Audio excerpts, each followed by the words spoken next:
Hadirin rahimakumullah, mari sama-sama kita berdoa pada Allah, mudah-mudahan Allah ridhoi apa yang kita pelajari dan menambahkan keilmuan kita, menguatkan iman kita kepada Allah Subhanahu wa taala. Rabbi zidna ilma warzuqna fahma. Baik, kita melanjutkan dari kajian bulan lalu. Kita masih membahas bagaimana pelajaran dari kisah-kisah masa lalu yang bisa kita ambil dalam kehidupan. Pekan lalu atau bulan lalu kita bahas bagaimana belajar keteguhan dari Nabi Daud alaihissalam dalam mempertahankan keimanan dan ibadah beliau. Maka hari ini kita akan belajar sama-sama kepada beliau tentang nilai kesabaran dalam kehidupan. Tentu kita masih melanjutkan kajian dari ayat sebelumnya, bahwa yang menjadi dalil bahasan kita masih dalam surat Al-Maidah ayat 35, di mana Allah berfirman, a'udzubillahi minasyaitonirrajim, ya ayyuhalladzina amanu taqullaha wabtaghu ilaihil wasilah wajahidu fi sabilihi la'allakum tuflihun. Wahai orang beriman, bertakwalah pada Allah dan carilah jalan untuk mendekatkan diri kepada Allah dan bersungguh-sungguh untuk berjihad jalannya agar kita mendapatkan keberuntungan. Ayat ini masih menjadi dalil utama kita untuk membahas ini, bagian dari silabus kajian kita. Maka kita masih melanjutkan dari ayat tadi. Ada 3 yang diharapkan oleh Allah agar kita beruntung. Pertama, bertakwa. Kedua, mencari jalan untuk dekat dengan Allah. Dan ketiga, bersungguh-sungguh. Maka bagian dari silabus kajian ini kita masih membahas poin yang keempat dari upaya kita dalam rangka mencari jalan untuk selalu dekat dengan Allah Subhanahu wa taala. Dan di antara upaya ini adalah membaca dan mengkaji Al-Qur'an. Dan ini masih lanjutannya dari bulan-bulan sebelumnya. Tentu ini sangat panjang ketika bicara tentang baca Quran dan mengkaji. Maka kita sudah sampaikan bahwa turunan dari perintah Allah ini kita membaca bagaimana fungsi Al-Quran dalam kehidupan. Ya, kita masih melanjutkan bahwa fungsi Al-Quran pada surat Yunus ini ada 4 dalam kehidupan kita. Pertama, sebagai mau'izah, sebagai bahan renungan, pelajaran, hikmah yang terjadi pada masa-masa sebelum kita. Kemudian kedua, sebagai syifa lima fi sudur, sebagai penawar, pengobat, pencegah, penyembuh dari penyakit-penyakit yang ada dalam dada kita. Kemudian wahudan, yang ketiga adalah petunjuk, yang keempat sebagai rahmat. Bagi siapa? Lil mu'minin, bagi orang-orang yang beriman. Maka dari ayat ini kita masih melanjutkan silabus kita tentang fungsi Al-Quran yang pertama yang sedang kita bahas, yaitu sebagai mau'izah. Maka banyak pelajaran yang bisa kita ambil dalam Al-Quran untuk kehidupan kita di masa ini dan masa akan datang. Inilah fungsi Al-Quran. Jadi kalau tadi pertama di surat Al-Maidah kaitan dengan harapan dari Allah, yang kedua adalah wabtahu ilaihil wasilah, mencari jalan agar selalu dekat dengan Allah Subhanahu wa taala. Maka di antara upayanya adalah membaca dan mengkaji Al-Quran. Mengapa demikian? Karena fungsi Al-Quran itu ada 4 pada surat Yunus ayat ke-57 ini. Yang pertama sebagai mau'izah, sebagai pelajaran, sebagai hikmah ya dalam kisah-kisah itu. Maka turunan dari surat Yunus ini kita baca dalam surat Yusuf ayat yang ketiga, surat ke-12 ayat yang ketiga. Nahnu nakusu alaika ahsanal qasas. Kami telah menceritakan kepadamu ya Nabi kisah yang paling baik. Jadi kalau tadi fungsi Quran pertama sebagai mau'izah, maka banyak pelajaran, banyak kisah yang bisa kita ambil sebagai ibrah, sebagai bahan renungan dan bahan pelajaran terkait dengan kisah di masa lalu. Ini ya, jadi kalau munasabah ayatnya dalam tafsir dari surat Al-Maidah tadi 35, kemudian surat Yunus ayat 57, kemudian surat Yusuf ayat yang ketiga ini, dan hari ini kita masih membahas kisah-kisah masa lalu. Bulan lalu kita bahas poinnya tentang Nabi Daud, ya, kita masih melanjutkan profil beliau ini, di mana di antara keunikan Nabi Daud ini, beliau disebutkan 16 kali dalam Al-Quran. Ya, kita tahu bahwa beliau adalah turunan dari Yahuza. Yahuza ini adalah saudara satu ayah beda ibu dengan Nabi Yusuf. Ya, kita tahu bahwa Nabi Yusuf, beliau ber-12 putra dari Nabi Yakub. Maka di antara putra Nabi Yakub yang langsung jadi nabi adalah Nabi Yusuf. Sementara turunan dari anak-anak beliau di antaranya adalah Yahuza. Nanti ada lagi Binyamin yang menuruni nabi. Ya, jadi nanti dari ke-12 putra dari Nabi Yakub hanya 3 yang nanti menjadi jalur nabi. Yang langsung jadi nabi, Nabi Yusuf, kemudian Yahuza dan Binyamin. Ya, nanti turunannya ketemu dengan beberapa nabi. Baik, kita masih melanjutkan hadirin, dan hari ini kita belajar tentang beliau dalam beberapa aspek kehidupan. Ini luar biasa. Jadi karena kemarin kita sudah bahas, beliau itu sebenarnya bukan raja awalnya. Ya, bulan lalu kita bahas Nabi Daud itu bukan raja, tapi kemudian diangkat menjadi raja setelah memenangi peperangan antara tentara Daud dengan Jalut yang diceritakan dalam surat Al-Baqarah ayat 249 sampai 252. Kisah perangnya antara tentara Jalut dan Talut. Ya, tentara Talut itu dalamnya ada Nabi Daud, sementara musuhnya Jalut yang dimenangkan ya oleh Allah Subhanahu wa taala. Atas kemenangan itu kemudian Nabi Daud diangkat menjadi raja. Ya, peristiwa tentang perang tadi di surat Al-Baqarah 250, doa yang beliau baca, Rabbana afrih alaina sabra wa sabbit aqdamana wansurna 'alal qaumil kafirin. Doa ini kemudian menjadi wasilah kemenangan. Maka cerita tentang doa ini dan kemenangan diceritakan di surat An-Naml surat ke-27 ayat 62. Jadi Nabi Daud itu berdoa, dan inilah sugesti bahwa doa itu bisa menjadi penguat mental. Ya, yang kemarin kita sudah bahas. Jadi cerita tentang Nabi Daud, bagaimana beliau berperang, kemudian berdoa dan dikabulkan doanya, diceritakan dalam surat ke-27-nya, surat An-Naml. Baik, kita akan belajar hari ini tentang nilai kesabaran dari Nabi Daud alaihissalam. Yang menarik begini Bapak Ibu, ternyata Rasulullah SAW juga disuruh belajar kepada beliau.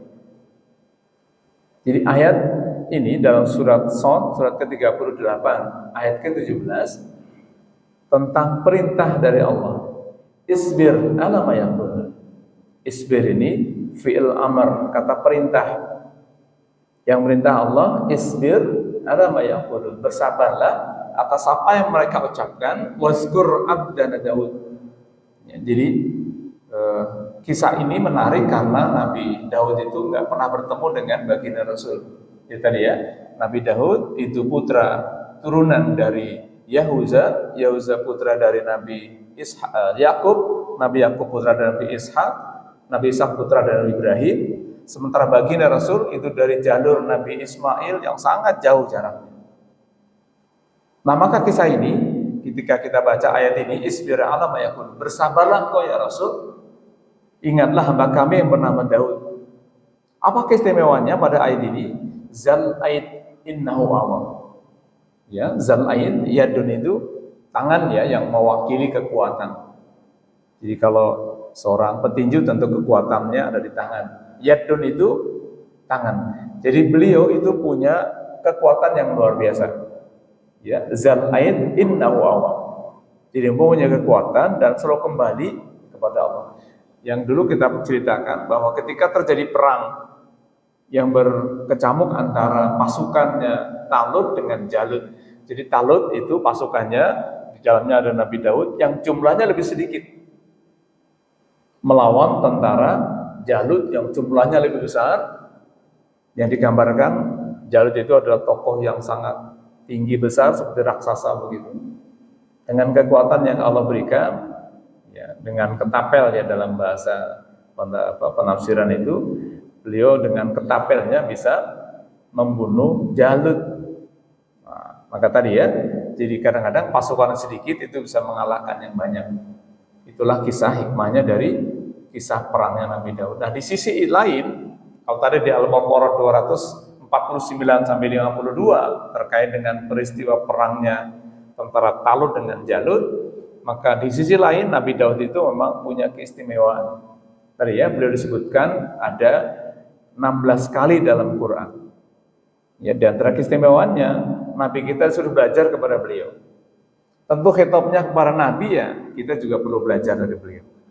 Isbir ala ma yaqulun, bersabarlah atas apa yang mereka ucapkan. Waskur abdana Daud, dan ingatlah hamba kami yang bernama Daud yang memiliki kekuatan. Nah, nanti kita coba lihat bagaimana kekuatan ini yang tentu saja kekuatan yang dimiliki beliau tidak hanya fisiknya tapi juga jiwanya atau psikisnya. Ya, kemudian lalu kembali kepada Allah. Nah, yang menarik dalam beberapa tafsir lah, ini misalnya yang paling gampang tafsirnya Kementerian Agama dalam tafsir ringkasnya, dan beberapa tafsir tahlili dan tafsir yang lain, Allah meminta Nabi kita Muhammad bersabar menghadapi keingkaran orang musyrik.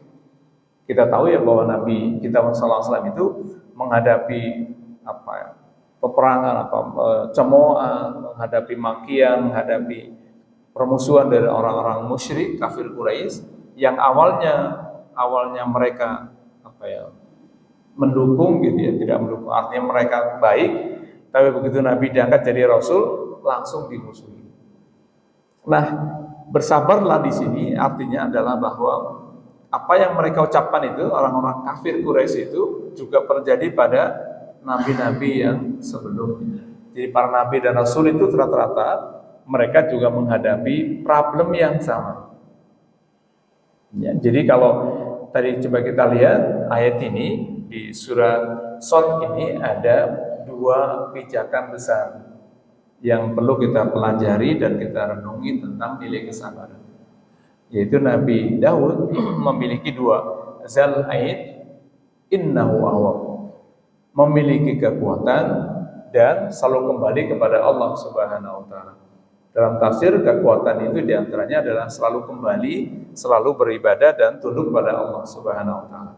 Nah, kalau coba kita renungkan dari peristiwa pelajaran kita hari ini tentang Nabi Daud, Bapak Ibu, ada beberapa poin penting yang bisa kita pelajari.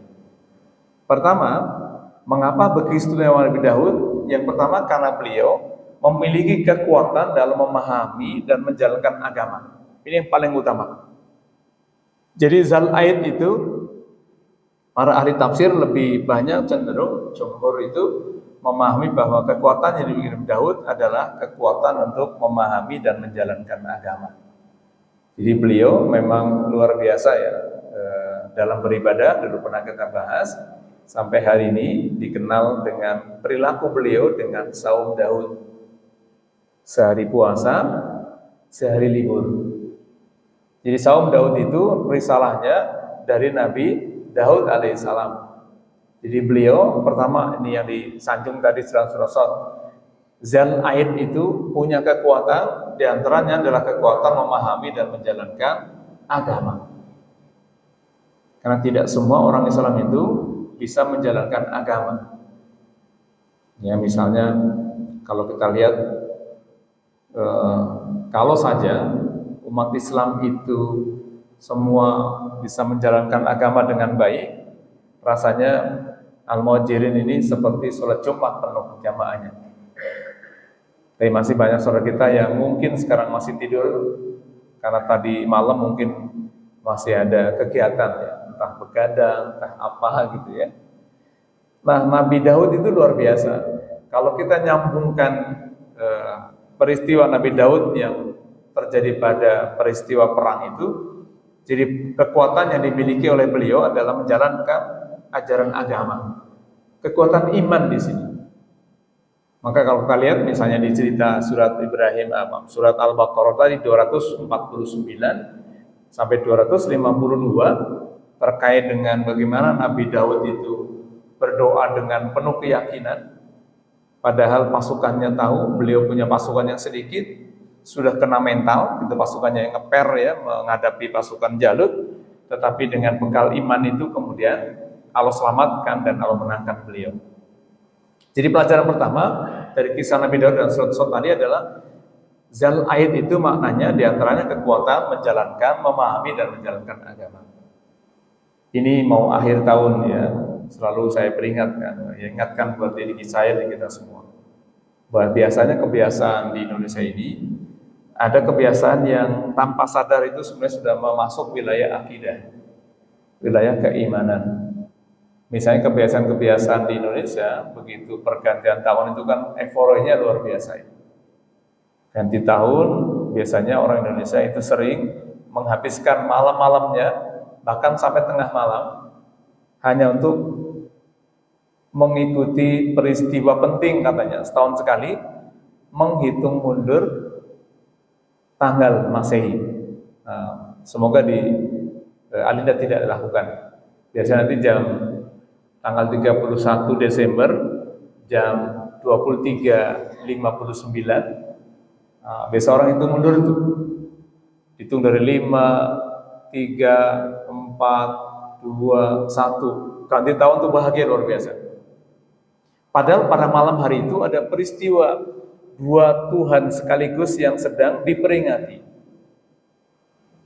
Pertama, peristiwa lahirnya Dewa Janus.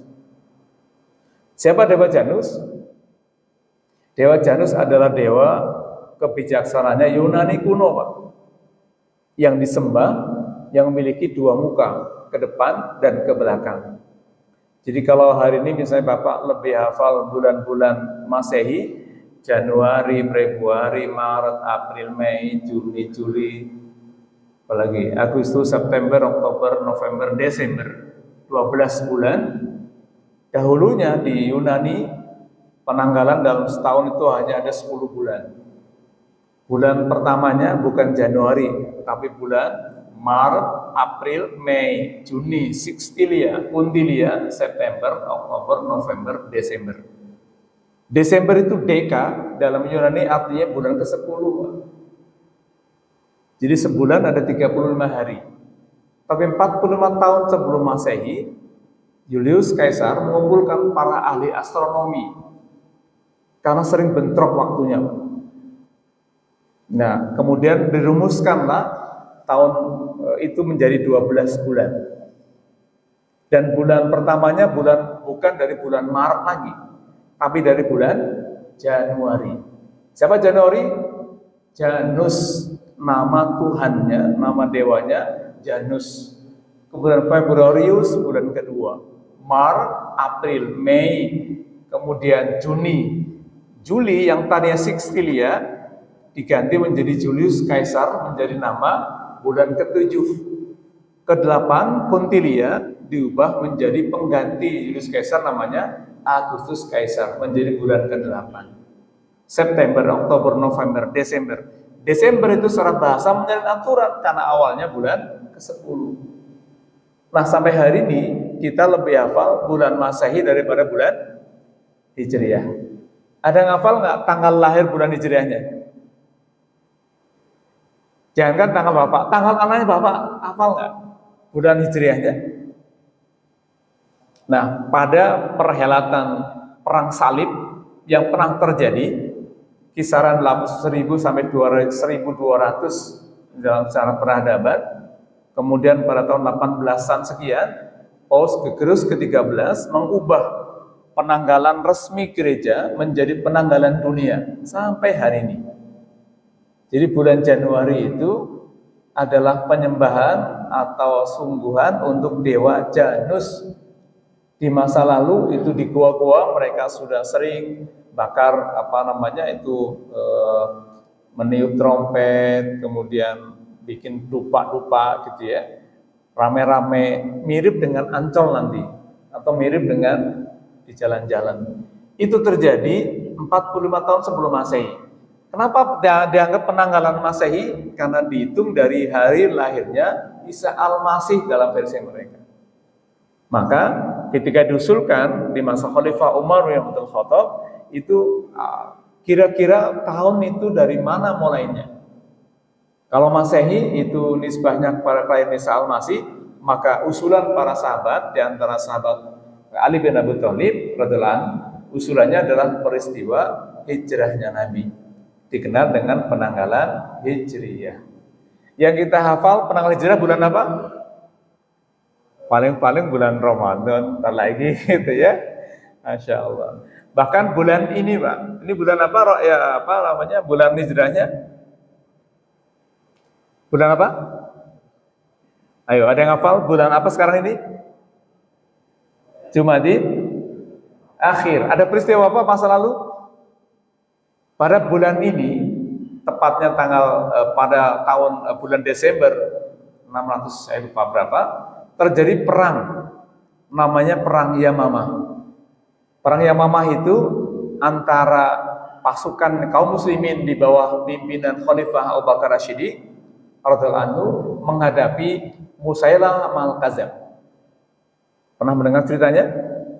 Musailamah al-Kadzab ini orang yang pertama ngaku nabi setelah Rasul wafat. Diperangi oleh sahabat, diperangi oleh Khalifah Abu Bakar, dan pada perang itu banyak sahabat yang syahid, para penghafal Quran. Maka akhirnya setelah itu dikumpulkannya Quran. Dulu belum ada Quran seperti yang sekarang ini. Sekarang kita kenal dengan Quran Utsmani. Tapi sebelumnya modifikasi itu dikumpulkan di masa Khalifah Abu Bakar Asyidi. Dan itu atas usulan para sahabat, karena ketika terjadi perang Yamamah tadi, perang antara kaum muslimin dengan orang yang ngaku nabi, ya ini kalau di Indonesia yang ngaku nabi cukup di penjara, Pak. Udah banyak di penjara ya. Ada Ahmad Musandek, ada siapa gitu. Nah, di masa lalu itu bukan di penjara tapi dibunuh. Pertama adalah Musailamah al-Kadzab, pembohong besar yang mengaku nabi. Nah, pada peristiwa tadi itu terjadi pada bulan Desember. Ya, dan ini peristiwa masa lalu yang luar biasa, dan akhirnya dari situlah kita sekarang bisa membaca Quran dari urutan Al-Fatihah sampai An-Nas. Yang dikenal dengan Rasmun Utsmani. Tapi sebelumnya dikumpulkan itu di masa Khalifah Abu Bakar Asyidi. Baik, peristiwa perang Nabi Daud tadi itu juga kalau kita pelajari dari nilai sabar yang diajarkan kepada kita. Jadi Nabi Daud itu kenapa beliau sabar? Ternyata pertama memiliki iman yang kuat, Pak.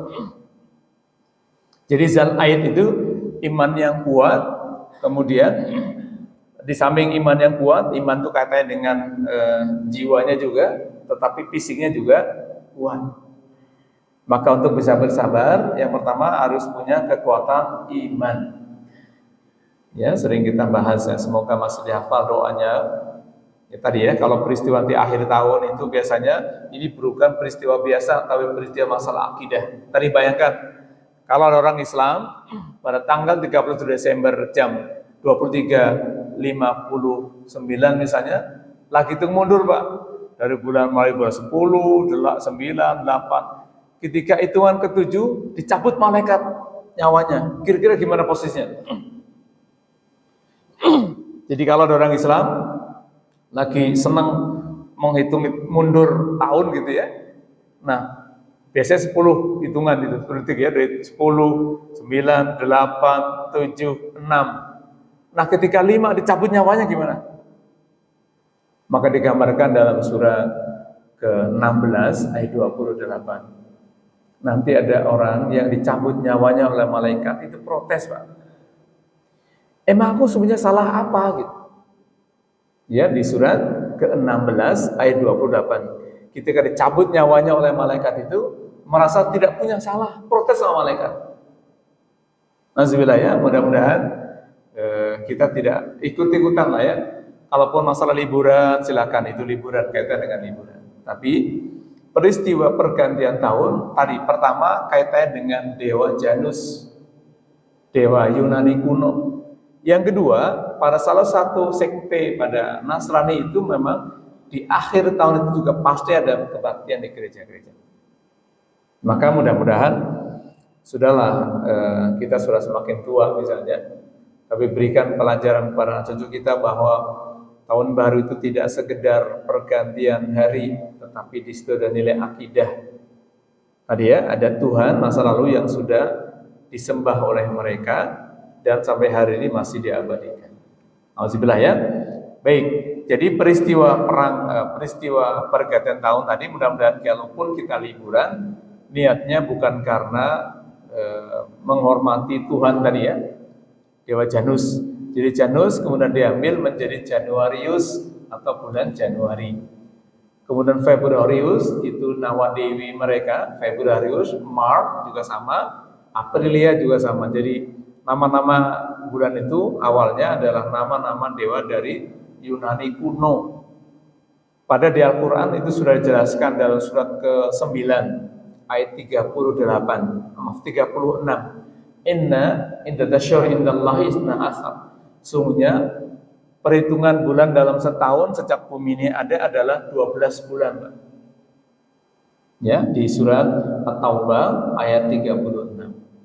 Nah, tadi peristiwa yang hari ini, peristiwa ya bulan yang hari ini kita kenal, bahkan kita lebih hafal, lebih familiar dengan bulan Masehi tadi, itu ternyata ada peristiwa masa lalu yang terkait dengan masalah akidah.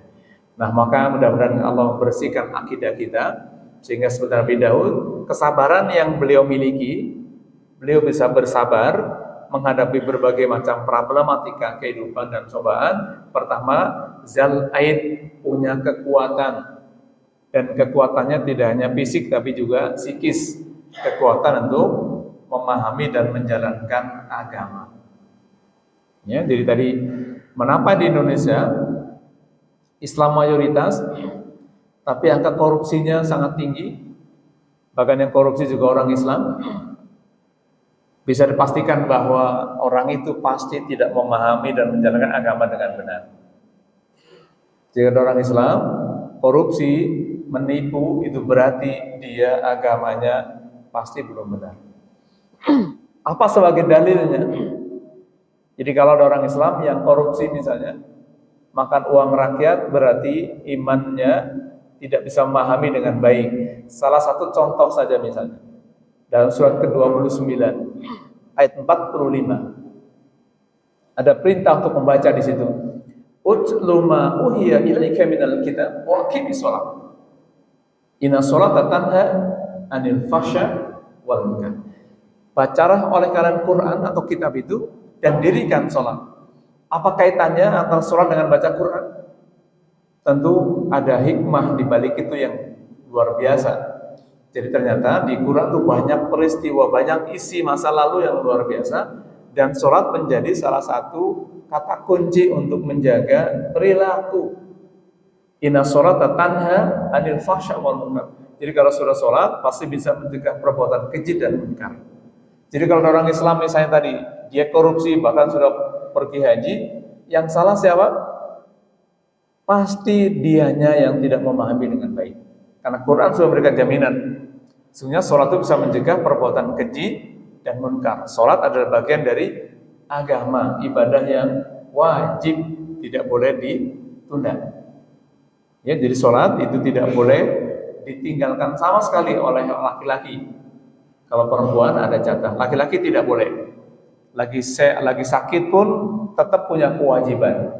Kalau tidak bisa berdiri, sholatnya bisa dengan duduk. Kalau tidak bisa duduk, sholatnya dengan berbaring. Kalau berbaring sudah tidak bisa, berarti disolatkan. Nah, gitu ya. Jadi kewajiban. Wudu nggak pada air, bisa tayamum. Oh, saya lagi naik pesawat misalnya, sholatnya bagaimana? Banyak rukhsah yang diberikan.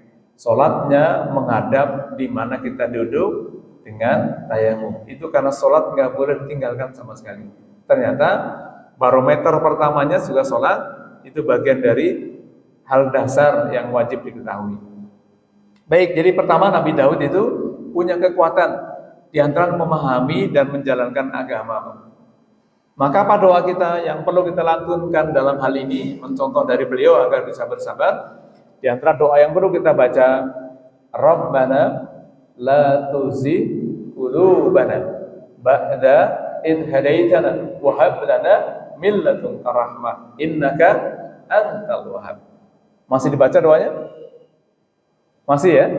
Kapan terakhir dibaca? Barusan. Nah, kita baca bareng. Surat apa tadi doanya? Masih ingat doa di surat apa? Rabbana la tuzigh qulubana ba'da idh hadaitana wa hab lana min ladunka rahmah innaka antal wahhab. Surat ketiga Ali Imran ayat 8. Ini penting dibaca, Pak. Ini serius, nggak main-main. Kenapa? Bayangkan, kemarin saya ceritakan, ada 2 orang di Cipayung, Jakarta Timur, sedang mengajukan gugatan ke MK agar pemerintah mencabut kolom agama dalam dokumen resmi negara. 2 orang ini bercerita bahwa kami ini tersiksa, kami ini nggak punya agama, harus dipaksa ngaku punya agama. Bayangkan, 2 orang ini mewakili orang Indonesia yang hari ini sudah banyak yang tidak mau punya agama, Pak. Dari namanya kelihatannya dulu nenek moyangnya mungkin beragama Islam.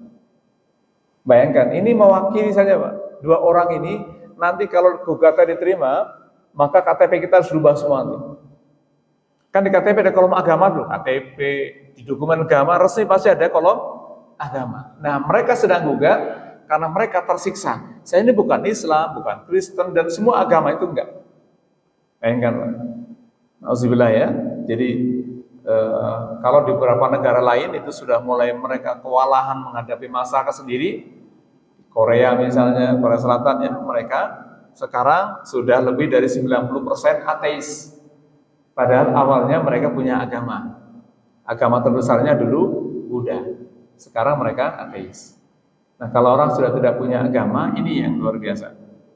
Ya, nauzubillah ya. Maka penting untuk membangun kekuatan agama kita, akidah kita, di antara yang paling ringan adalah minta pada Allah. Tadi apa doanya? Rabbana la tuzigh qulubana. Ya Allah, jangan kau goyahkan, kau palingkan, kau hilangkan hidayah yang sudah ada dalam dada. Ternyata di dalam dada inilah bersemayam akidah itu, Pak. Maka dalam surat yang ke-6 ayat 125, yasrah sadrul Islam. Kalau Allah kehendaki orang itu mendapatkan hidayah, maka dibukakan, dilapangkan dadanya. Maka doa tadi menjadi penting. Rabbana la tuzigh qulubana. Ya Allah, jangan kau palingkan hidayah yang sudah kau berikan di dalam hati, di dalam dada. Ya, karena kita berharap kita tetap memiliki agama ini hingga nanti penghabisan, sehingga nanti dicabut nyawanya oleh Allah, oleh malaikat, oleh Allah melalui malaikat maut ya, dalam kondisi beriman. Ya, sampai-sampai kalau tadi misalnya ada nauzubillah ada orang Islam lagi hura-hurain tahun baruan itu mundur, dicabut malaikat sambil geram ya, di surat ke-16 ayat 28. Harapan kita meninggalnya, dicabutnya dalam kondisi yang beriman di surat yang sama, surat 16 ayat 32. Ketika dicabut oleh malaikat, malaikatnya memberikan salam yang luar biasa. Salamun alaikum waradkhulul jannah. Selamat Bapak mau masuk surga. Ketika dicabut nyawanya. Mau dengan kondisi ini? Tentu mau sekali ya. Maka apa doanya yang perlu dibaca? Di antara doa yang perlu dibaca, hafalkan doanya ya.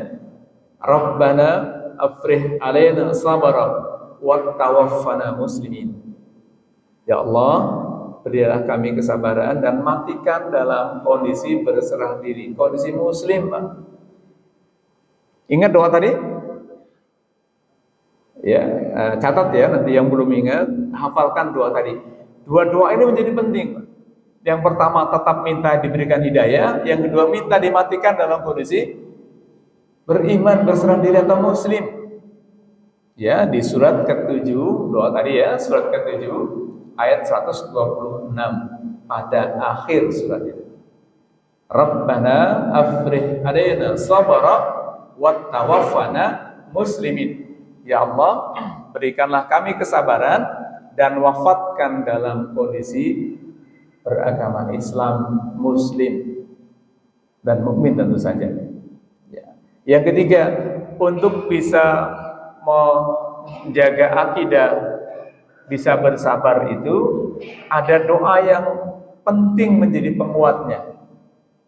Rabbana atina min ladunka rahmah wa hayyi' lana min amrina rasyada. Hafal doanya? Hafal insyaallah ya. Di surat apa tadi? Al-Kahfi ayat 10. Ibunya hafal, masyaallah. Rabbana tadi pertama Rabbana la tuzigh qulubana, minta agar hidayah tetap dalam dada kita, kemudian minta sabar sampai nanti datang kematian, dan itu semuanya hanya bisa kalau Allah berikan rahmat. Maka Rabbana atina min ladunka rahmah, ya Allah berikan kami rahmatmu, wa hayyi' lana min amrina rasyada, dan kuatkan hidayah yang sudah ada dalam dada ini. Ya, jadi semua kata kuncinya ada pada rahmatnya Allah Subhanahu wa taala. Itu diantara untuk bisa memahami agama dan menjalankan agama, di samping terus belajar juga berdoa. Ya tadi ya, 3 doanya tadi perlu dibaca. Pertama Ali Imran ayat 8, kedua surat ke-7 126, ketiganya surat 18 ayat ke-10. Urutan doa tadi menjadi penting. Yang kedua, Nabi Daud itu sangat taat. Jadi kalau taat beribadah, yang pertama tadi beliau selalu menjaga akidahnya dengan baik, yang kedua selalu taat kepada Allah Subhanahu wa taala dan mengembalikan urusannya kepada Allah. Jadi taat berarti ibadahnya luar biasa, sholatnya, puasanya, tentu ini bagian dari cara Nabi Daud untuk berbakti kepada Allah Subhanahu wa taala. Maka tugas kita yang kedua, di samping menjaga akidah juga menjaga ibadah. Maka harapannya sebagaimana dalam Quran surat ke-15 ayat 99 Bapak Ibu. Wa'bud rabbaka hatta ya'tiyakal yakin. Beribadalah kepada Allah sampai datang kematian. Jadi tidak ada jeda untuk beribadah. Maka mudah-mudahan nanti ketika kita sudah tua, makin sakit menjelang ajal, semoga kita tetap beribadah. Maka peringatannya di surat ke-15 tadi, ayatnya ke-99 pada ayat akhir. Wa'bud rabbaka hatta ya'tiyakal yakin. Beribadalah kepada Allah sampai datang kematian. Jadi tidak ada nganggur kita orang Islam. Ya, untuk selalu beribadah kepada Allah Subhanahu wa taala. Tentu ada doa dalam hadis yang mungkin sudah dihafal. Ya, di antara doa dalam hadis Sahih Muslim, Allahumma inni as'alukal huda wat tuqa wal afafa wal ghina. Hafal doa ini? Hafal lah ya, sering dibaca. Ya, nanti kalau tidak punya yang belum hafal, bisa dicari yang punya kitab Sahih Muslim di jilid yang kedua. Ya, hadis nomor 2632.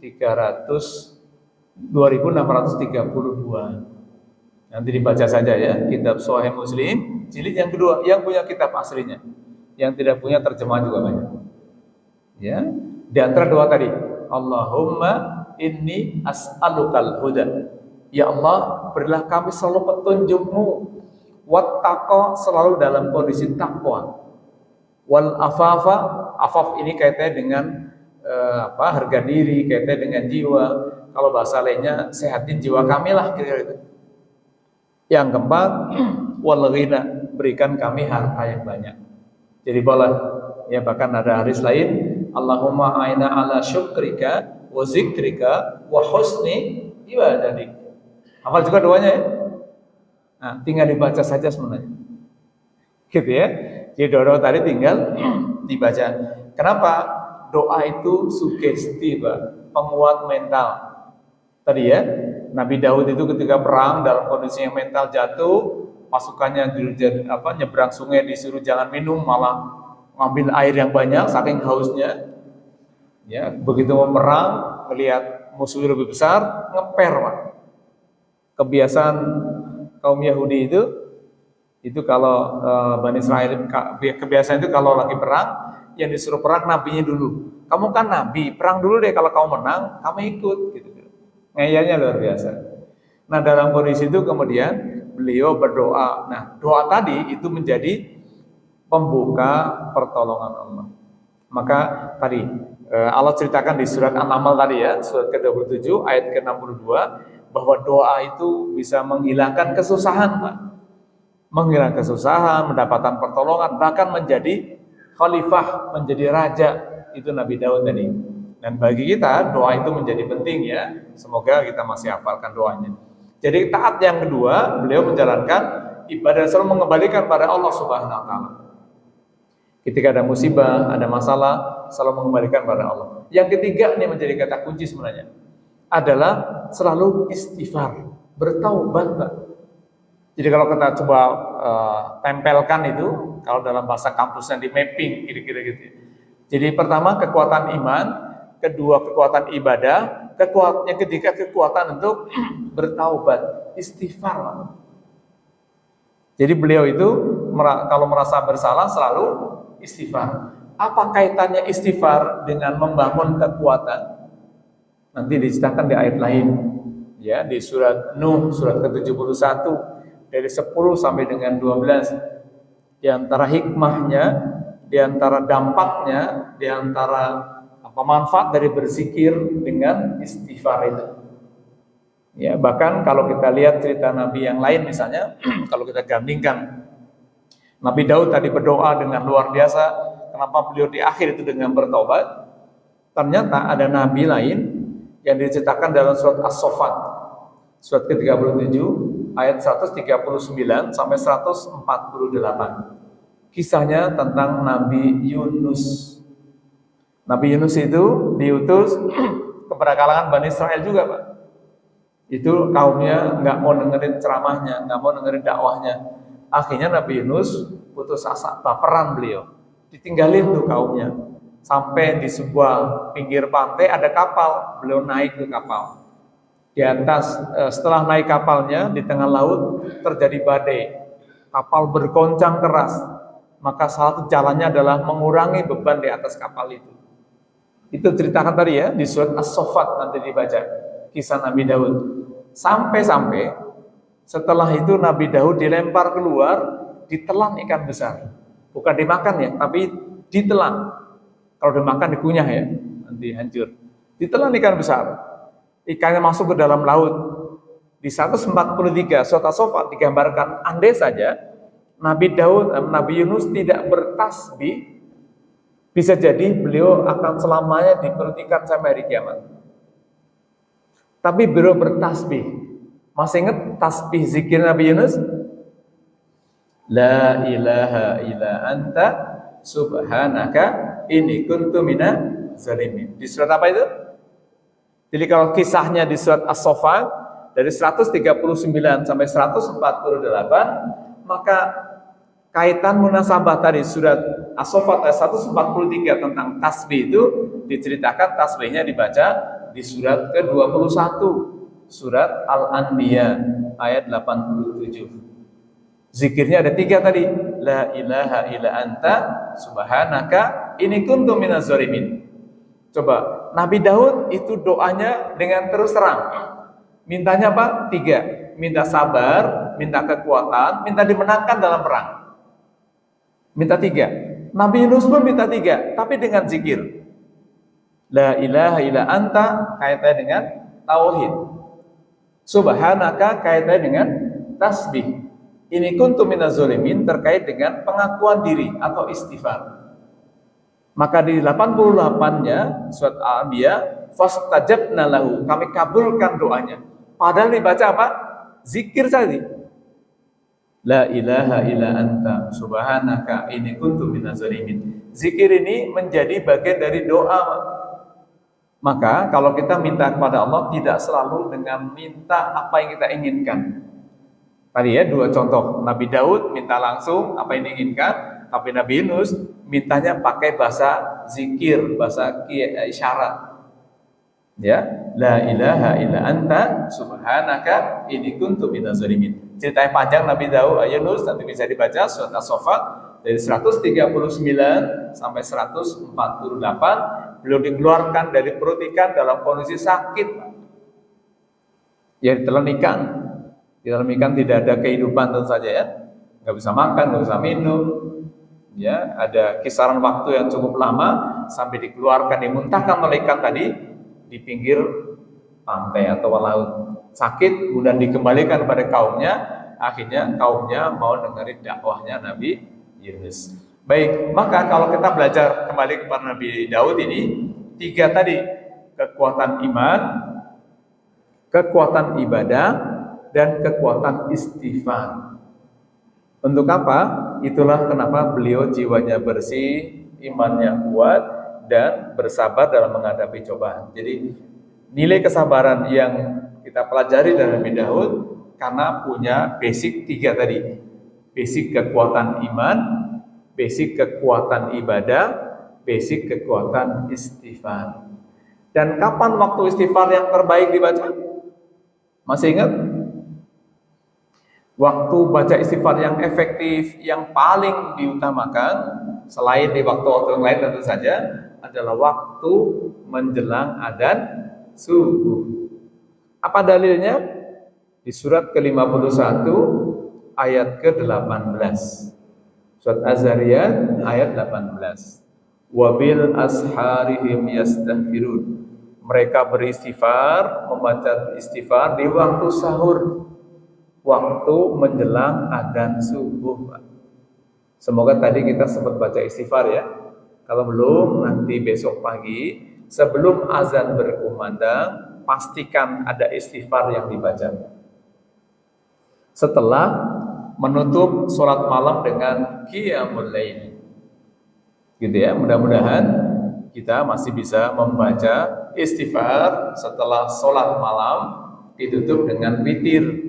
Ya, kalau tadi lupa, besok pagi sebelum azan subuh berkumandang perbanyak baca istighfar. Ya, insyaallah mudah-mudahan Allah mudahkan ya. Maka amalan apa yang bisa kita jadikan amalan unggulan? Boleh pilih amalan yang bisa kita jadikan unggulan nanti dari Allah Subhanahu wa taala di antara amalan sunnah. Bisa dilihat nanti di surat 51 ayat 16 sampai dengan 19. Pegang amalan apa yang mau kita utamakan. Kalau 4-4-nya mau diamalkan, boleh. Tapi kalau amalan itu tidak, di antara 4 itu boleh di antara salah satunya. Apa itu? Pertama, innahum kanu qabla dzalika muhsinin. Selalu berusaha jadi orang baik, Pak. Surat 51 ayat 16. Berusaha jadi orang baik itu tentu baik yang ada ketentuan dan syaratnya. Maka ketentuan orang baik itu dijelasin di surat kedua Al-Baqarah ayat 177. Ini amalan pertama, berusaha jadi orang baik. Amalan yang kedua, kanu qalilan minal lail ma yahjaun, selalu menjalankan sholat tahajud. Jadi amalan kedua, selalu menjalankan sholat tahajud. Yang ketiga, wabil asharihum yastaghfirun, selalu istighfar di waktu-waktu sahur, waktu menjelang adzan subuh. Yang ketiga, wa fi ahmali kulisail wal mahrum. Amalan ketiga, bersedekah setiap hari. Sedekahnya bukan banyak sedikitnya ya, tapi sehari. Nah, 4 amalan ini karena pertemuan terakhir kita ya Pak. Semoga diamalkan 4 itu. Ya, pertemuan terakhir di 2024 ya. Nanti insya Allah tahun depan kita ganti tahun Masehi. Jadi pertama tadi menjaga untuk selalu jadi orang baik. Yang kedua menjaga sholat malamnya. Tentu sholat malamnya akhiri dengan witir. Bagaimana kalau kita bangun kesiangan? Sudah bangun kurang 5 menit cukup witir. Berapa rakaat? 1 juga boleh. Namanya witir ganjil. Boleh 1, boleh 3. Dan tadi pastikan ada waktu istighfar menjelang adzan subuhnya, Pak. Ya, kalau 4 amalan ini tidak bisa, mana yang kita rutinkan yang mampu? Yang tidak perlu modal, modalnya hanya semangat dan mau saja, sebenarnya pertama, kedua, dan ketiga. Keempat itu perlu modal. Modalnya karena infak. Tapi ada infak juga yang gampang. Kalau infak kaitannya dengan sedekah. Dengan apa? Senyum. Gitu ya. Tabasumuka di wajhi akhi adalah sedekah. Senyummu di wajah saudaramu adalah sedekah. Jadi kalau nggak punya duit, pengen bersedekah, cukup senyum. Tapi senyumnya sama temennya ya, jangan senyum sendiri ya. Jadi kalau senyum sendiri di jalan senyum keliling ke komplek, nanti mungkin ada yang ngomong, itu Bapak minum di mana ya? Minum obat di mana kok? Dianggapnya gitu ya. Padahal itu bagian dari sedekah ya. Jadi sedekah yang paling mudah adalah senyum. Ya, yang paling gampang di rumah dengan istri, dengan anak, dengan tetangga, dengan teman, senyum. Baik hadirin, ini yang bisa kita bahas hari ini. Jadi nilai kesabaran yang kita pelajari dari Nabi Daud adalah karena ada tiga fondasi besar yang beliau miliki. Pertama, kekuatan iman, kekuatan beribadah, dan kekuatan istighfar, pengakuan diri. Maka tentang istighfar ini nanti mungkin dibahas tempat lain. Tapi yang jelas disebutkan dalam surat Nuh, surat ke-71 dari ayat 10 sampai dengan 12. Istighfar itu dampaknya ada 5 yang penting, nanti bisa dibaca. Ada turun hujan yang lebat, berkeberkahan, diberikan harta yang banyak, anak yang baik, anak soleh, anak yang baik, kemudian diberikan kebun-kebun atau usaha, bahkan didukung oleh sungai-sungai yang mengalir.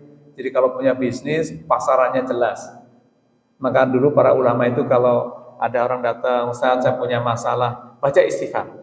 Saya ingin dapat harta yang banyak, baca istighfar. Saya ingin kerjaan lancar, baca istighfar. Karena ternyata dalilnya dalam Quran, surat Nuh, surat 71, ayat 10 sampai dengan 12. Minta apa saja, banyakkan istighfar. Minta harta, minta pekerjaan, minta jodoh, minta anak gitu ya. Termasuk minta apa saja lah ya, itu baca istighfar. Itu kalau terkait dengan permintaan. Tadi ya, Nabi Yunus minta keluar ikan, tidak perlu minta, ya Allah, aku udah bosen nih, keluar dong dari perut ikan, tidak. Kami baca zikir, maka istighfar itu juga bagian dari upaya kita dalam rangka mencari keridhaan dari Allah Subhanahu wa taala. Baik, ini yang bisa kita bahas pada kesempatan hari ini. Sekali lagi, ini pertemuan di tahun Masehi yang terakhir. Semoga kita bisa mengakhiri tahun Masehi dengan baik-baik saja, sehat gitu ya. Kalaupun nanti ajal kita tiba, semoga Allah cabut nyawanya dalam kondisi muslim dan mukmin. Sebagaimana dalam surat 16 ayat 32, ketika cabut nyawanya, malaikat berikan informasi, Salamun alaikum waladkhulul jannah. Selamat, Bapak mau masuk surga. Baik, sebelum saya akhiri, ada yang mau ditanyakan? Atau sudah pas ya? Alhamdulillah. Baik, mari sama-sama kita akhiri dengan doa kafatul majelis.